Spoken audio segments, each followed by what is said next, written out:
បាទអរុនសួស្តីបងប្អូនអ៊ំពូមីងទាំងអស់គ្នាថ្ងៃនេះខ្ញុំមកបង្ហាញទស្សនវិជ្ជាក្នុងការបដកក្របពូជប្រភេទបន្លែស្លឹកជាប្រភេទសាឡាត់អឺរ៉ុបឬយើងហៅថាសាឡាត់ស្រួយដែលមានចូល4-10ប្រភេទដែរ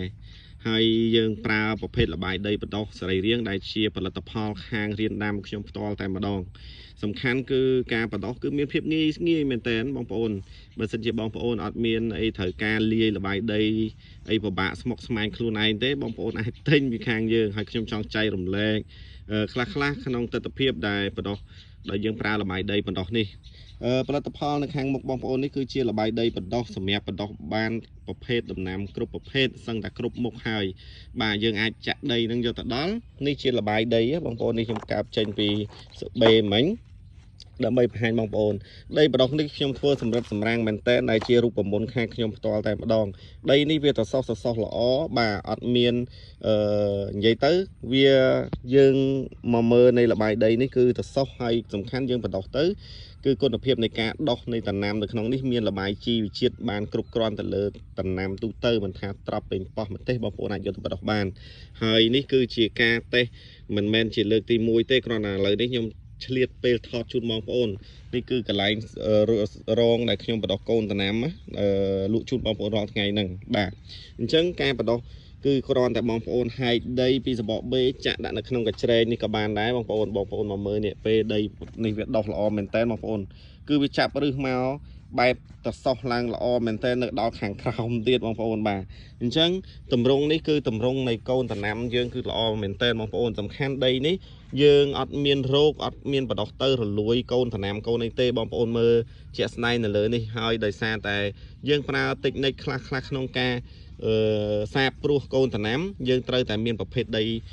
ដែលមានគុណភាពល្អបើមិនអញ្ចឹងទេបងប្អូនបដោះល្អមែនតិចគឺលួយអស់ហើយដីនេះគឺយើងមានការលាយធាតុសំច្រើនមុខមែនតើដើម្បីធ្វើឲ្យដីនេះមានគុណភាពល្អអញ្ចឹងគ្រាន់តែចង់បញ្ជាក់បងប្អូនប្រៀបបានដូចជាការប្រម៉ូទដើម្បីផ្សព្វផ្សាយនៃផលិតផលមួយនេះទៅដល់គោលដៅដែលបងប្អូនត្រូវការមានន័យថាខ្ញុំចង់បង្ហាញបងប្អូនទី1ទី2បើបងប្អូនអត់មានពេលវេលាក្នុងការលាយវត្ថុធាតុដើមខ្លួនឯងហើយចង់បានលបាយដីដែលមានគុណភាពបែបនេះ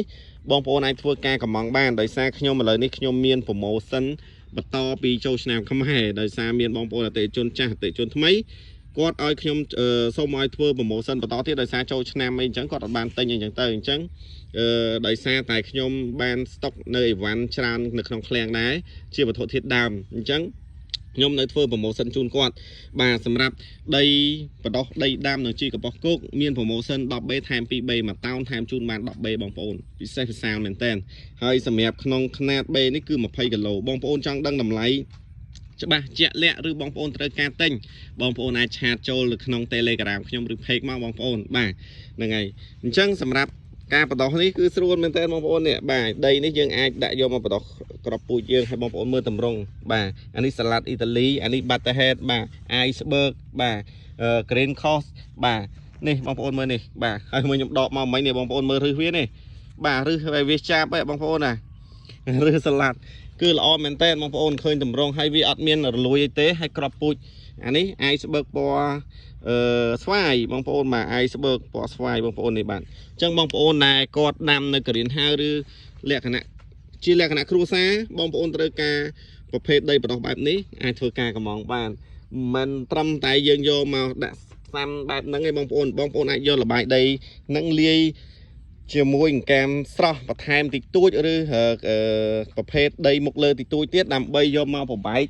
ដាក់ពពួកកូនដំណាំធំបងប្អូនបាទពេលវាធំហើយពួកកូនខែលបាទពពួកកូនខែលពពួកសាឡាត់ពពួកស្ពៃអីក៏ដោយត្រប់ពេញប៉ោះអីបងប្អូនអាចប្របែកវាមកបែបនេះបងប្អូនបាទនេះបាទនេះបងប្អូនមើលបាទកូនដំណាំធ្វើល្អមែនតើបងប្អូននេះបាទ